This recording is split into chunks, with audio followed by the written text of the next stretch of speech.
ये छात्र छात्राओं, मैं डॉक्टर प्रदीप कुमार गौतम आज आपके बीच में हिंदी साहित्य के इतिहास का नया टॉपिक काल विभाजन एवं नामकरण लेकर उपस्थित हुआ हूँ।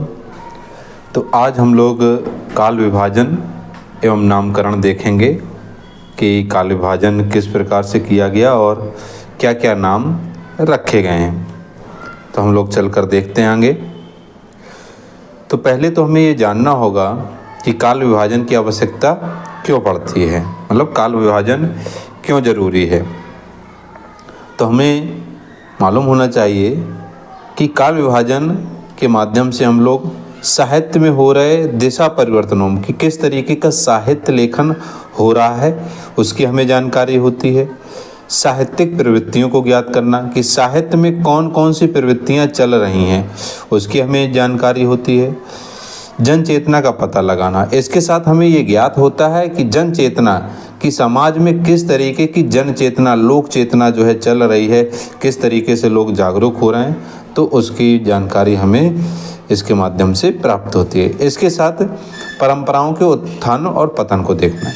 कोई भी साहित्य है वह यह बताता है कि किस तरीके की परंपराएं विद्यमान हैं और उसमें क्या उत्थान हो रहा है, क्या पतन हो रहा है। क्योंकि परंपराओं में कई चीज़ें क्या हो जाती हैं, रूढ़ी हो जाती हैं। तो रूढ़ी जब हो जाती हैं तो उसमें कुप्रभाव अधिक हावी हो जाता है, दुष्प्रभाव अधिक हावी हो जाता है और जो सही चीज़ें होती हैं वो हमारे सामने प्रस्तुत नहीं हो पाती हैं। तो यही सभी चीज़ों को काल विभाजन के माध्यम से हम लोग देखने का प्रयास करते हैं। तो चलिए हम लोग देखते हैं आगे। अगर हम लोग काल विभाजन का आधार देखें तो देखिए काल विभाजन का आधार कई तरीके से जो है किया जा सकता है।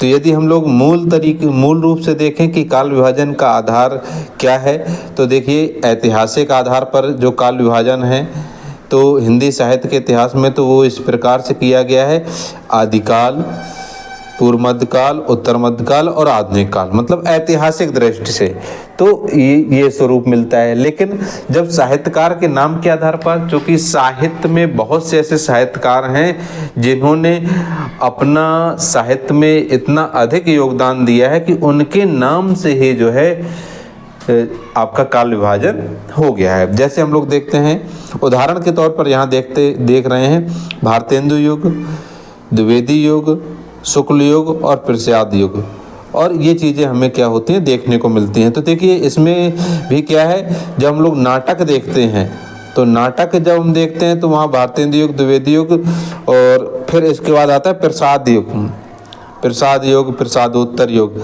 फिर हम लोग अगर कहानियाँ देखते हैं तो कहानियों में क्या होता है, कहानियों में जब हम लोग देखते हैं तो कहानियों में भारतेंदु युग आएगा, द्विवेदी युग आएगा, फिर जो है प्रेमचंद युग आ जाता है, प्रेमचंद युग, प्रेमचंदोत्तर युग। उसी तरीके से उपन्यासों में भी यही क्रम रहता है। तो अलग अलग विधाओं में अलग अलग तरीके के काल विभाजन हमें क्या होता है साहित्य में देखने को प्राप्त होता है। तो हम लोग यह देखते हैं कि वास्तविकता में साहित्य विभाजन किस प्रकार से हुआ है। अगर हम लोग आगे और देखें तो साहित्यिक प्रवृत्ति के आधार पर भी जो है काल विभाजन हुआ है कि साहित्य की क्या प्रवृत्ति थी। जैसे वीरगाथा काल, तो वीरगाथा काल मतलब उस समय पर क्या वीर रस से युक्त रचनाएं लिखी जा रही थी। भक्ति काल मतलब ईश्वर को स्मरण करने की परंपरा विद्यमान थी। रीत काल, इसका मतलब यह है कि उस समय रीत मतलब एक परंपरागत साहित्य जो है क्या हो रहा था, लिखा जा रहा था। रीत काव्यों की काव्य शास्त्र साहित्य लेखन में हावी था। काव्य शास्त्र के जो बिंदु हैं, एक एक बिंदु का अनुशीलन हो रहा था, पालन किया जा रहा था। गद्य काल मतलब जब गद्य की शुरुआत होती है, तो इसलिए जो है ये चीज़ें हमें देखने को प्राप्त होती हैं। फिर यदि हम लोग देखें तो काल विभाजन, चूँकि हम लोगों ने अभी पिछली कक्षाओं के अंतर्गत पढ़ा हुआ है, जिसमें हम लोगों ने ये जाना है कि गारसा दत्तासी ने सबसे पहले जो अपना ग्रंथ है उसकी रचना की, शिव सिंह सेंगर जी ने अपनी ग्रंथ की रचना की। लेकिन अगर हम इनमें देखें तो गारसा दत्तासी ने अपने ग्रंथ जो उनका है ना, इस्तवार दा लिटरेच्योर एंदोई ए हिंदुस्तानी, तो उसमें कहीं पर भी काल विभाजन का कोई जिक्र नहीं किया है। और इसी प्रकार से शिव सिंह सेंगर जी ने जो उनका ग्रंथ है शिव सिंह सरोज, उसमें काल विभाजन का प्रयास नहीं मिलता है। तो हमें काल विभाजन जहाँ पर प्राप्त होगा, जिन साहित्यकारों के काव्य ग्रंथों में, जो आपके इतिहास ग्रंथ हैं जिनमें प्राप्त होगा, वहाँ से हम काल विभाजन लेंगे। तो चलिए आगे चलते हैं। तो यदि हम लोग आगे देखें तो सबसे पहला जो काल विभाजन है, काल विभाजन का सबसे पहला प्रयास किसने किया? जॉर्ज ग्रियर्सन जी ने किया है। तो ये बिंदु ध्यान रखें, कई बार प्रश्नों में पूछा जाता है कि सबसे पहले काल विभाजन किस इतिहासकार ने किया? तो किसने किया? जॉर्ज ग्रियर्सन ने किया। इन्होंने कौन कौन से काल विभाजन जब किया तो क्या नाम दिए?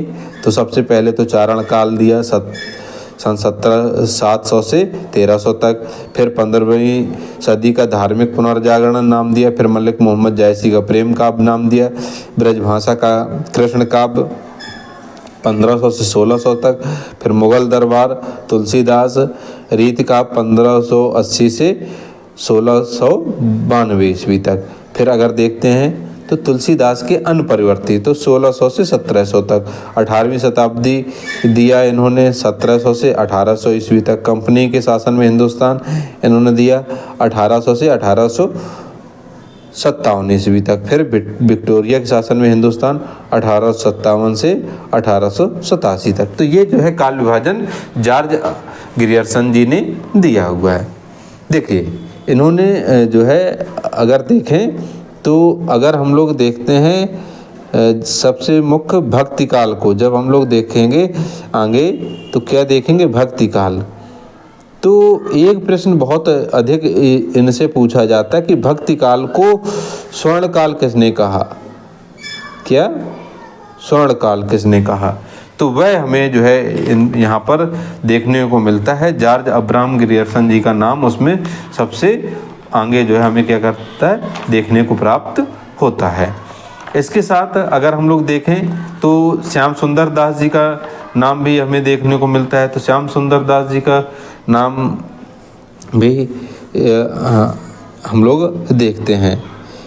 आगे हम लोग और देखते हैं काल विभाजन कौन कौन से साहित्यकारों ने क्या किया। तो फिर आते हैं मिश्र बंधु। तो मिश्र बंधुओं ने मिश्र बंधु विनोद नामक का इतिहास ग्रंथ की रचना की है। उसमें जो काल विभाजन दिया है तो सबसे पहला दिया है प्रारंभिक काल। उसमें उन्होंने दो भागों में डिवाइड कर दिया है। पूर्व प्रारंभिक काल 17 विक्रम संवत 700 से 1343 तक। उत्तर आरंभिक काल, उत्तर मतलब प्रारंभिक काल क्या हो जाएगा? 1344 से 1444 तक। फिर माध्यमिक काल दिया है। तो माध्यमिक काल को पूर्ण माध्यमिक काल दिया है 1445 से 1560 तक। प्रौढ़ माध्यमिक काल दिया है 1561 से 1680 तक। फिर दिया है अलंकृत काल। तो अलंकृत काल को जब हम लोग देखते हैं तो पूर्व अलंकृत काल, इसको भी दो भागों में डिवाइड किया है। पूर्व अलंकृत काल आपका 1681 से 1790 तक। उत्तर अलंकृत काल दिया है 1791 से 1889 तक। फिर दिया है परिवर्तन काल। तो परिवर्तन काल संवत 1890 से 1925 तक। और फिर वर्तमान काल 1926 से अब तक। तो ये जो है मिश्र बंधुओं ने काल विभाजन दिया है। इनको रामचंद्र शुक्ल जी ने व्रत संग्रह कहा है। व्रत संग्रह जो है इन्होंने इनका जो काव्य ग्रंथ है उसकी जो तुलना की है वो किससे की है? व्रत संग्रह से की है। फिर हम लोग आगे देखते हैं तो आगे जो है काल विभाजन मिलता है। देखिए यहाँ से प्रामाणिकता के जो है दर्ज की गई है। इनका जो काव्य ग्रंथ है वो क्या है? जो वह है वीर गाथा काल। रामचंद्र शुक्ल जी ने जो दिया है, इसको आपको क्या करना है? स्मरण रखना है, बिल्कुल ध्यान रखना है, इसको तैयार रखना है, ये कभी नहीं भूलना है। सबसे पहले दिया वीर गाथा काल। वीर गाथा काल का ही नाम इन्होंने आदिकाल दिया। संवत 1050 से 1375 तक। भक्ति काल, इसी का पूर्ण नाम दिया है पूर्व मध्यकाल, 1375 से 1700 तक। रीत काल, उत्तर मध्यकाल नाम दिया है इसका, 1700 संवत 1700 से 1900 तक। फिर गद्यकाल, गद्यकाल को आधुनिक काल का है, 1900 से 1984 तक। ये जो है आपका काल विभाजन जो है ये बहुत मोस्ट है। आपका कोई भी परीक्षा हो, छोटी बड़ी, अधिकतर उनमें पूछा जाता है। तो इस काल विभाजन को हमें बहुत ध्यानपूर्वक पढ़ना है। फिर आगे हम लोग देखें तो आगे दिया है रामचंद्र शुक्ल जी का। किनका? रामचंद्र शुक्ल जी का। तो रामचंद्र शुक्ल जी ने क्या नाम दिए हैं? तो अगर हम लोग देखें तो प्रारंभिक काल नाम दिया है, इसको दो भागों में बांटा है। संधि काल संवत 1750 से 1000, और फिर चारण काल संवत 1000 से 1375। फिर दिया है भक्ति काल। भक्ति काल को दिया है इन्होंने 1375 से 1700 तक। फिर रीत काल 1700 से 1900 तक। आधुनिक काल 1900 से अब तक। ये जो है डॉक्टर रामकुमार वर्मा का काल विभाजन हमें देखने को मिलता है। ये चीज़ें आप लोग नोट कर लीजिएगा, ये आपकी आगामी भविष्य में जो भी परीक्षाएं होंगी उनमें बहुत ही उपयोगी साबित होगा। फिर आगे हम लोग देखें तो आता है हजारी प्रसाद द्विवेदी जी का। तो हजारी प्रसाद द्विवेदी जी ने नाम दिया है आदिकाल। आदिकाल का समय इन्होंने दिया है 1000 से 1350। फिर भक्ति काल, भक्ति काल को 1350 से 1700। फिर रीत काल को दिया है 1700 से 1900 तक। आधुनिक काल 1900 से अब तक। ये जो है हमें देखने को प्राप्त होता है किनका? हजारी प्रसाद द्विवेदी जी को। अगर हम लोग देखें, दो साहित्यकार ऐसे हैं जो हमेशा क्या है साहित्यिक दुनिया में टकराते नजर आते हैं। तो वो एक तो हजारी प्रसाद द्विवेदी जी और रामचंद्र शुक्ल। हालांकि दोनों का समय अलग अलग है, लेकिन रामचंद्र शुक्ल जी ने जो चीज़ें पहले लिख दी हैं उनमें जो भी कमियां देखने को मिलती हैं, हजारी प्रसाद द्विवेदी जी उन कमियों को दुरुस्त करने का काम करते हैं। फिर आगे हम लोग देखें तो गणपत चंद्र गुप्त जी, जिन्होंने लिखा है हिंदी साहित्य का वैज्ञानिक इतिहास, उस ग्रंथ में इन्होंने दिया है आदिकाल 1184 से 1350। पूर्व मध्यकाल 1350 से 1600। उत्तर मध्यकाल 1600 से 1857। आधुनिक काल 1857 से अब तक। यह जो है गणपत चंद्र गुप्त जी का काल विभाजन है। फिर इसके बाद आते हैं डॉक्टर नागेंद्र का। देखिए ये जो रचनाकार हैं, ये रचनाकार बहुत महत्वपूर्ण हैं। क्या हैं? आपके बहुत ही क्या है महत्वपूर्ण है। अगर हम लोग देखें तो इन्होंने इनका जो इतिहास ग्रंथ है, ये हालांकि इनका संपादित इतिहास ग्रंथ है, लेकिन संपादित इतिहास ग्रंथ होने के बावजूद भी इन्होंने इसमें बहुत ही महत्वपूर्ण, बहुत ही बेहतरीन तरीके से इसमें जो है सामग्री को एकत्रित किया है। और अधिकतर जो भी परीक्षाएं होती हैं उन परीक्षाओं में इनका ज़रूर पूछा जाता है। तो हम लोग देखें तो आदिकाल का समय इन्होंने दिया है 7वीं सदी के मध्य से 14वीं सदी के मध्य तक।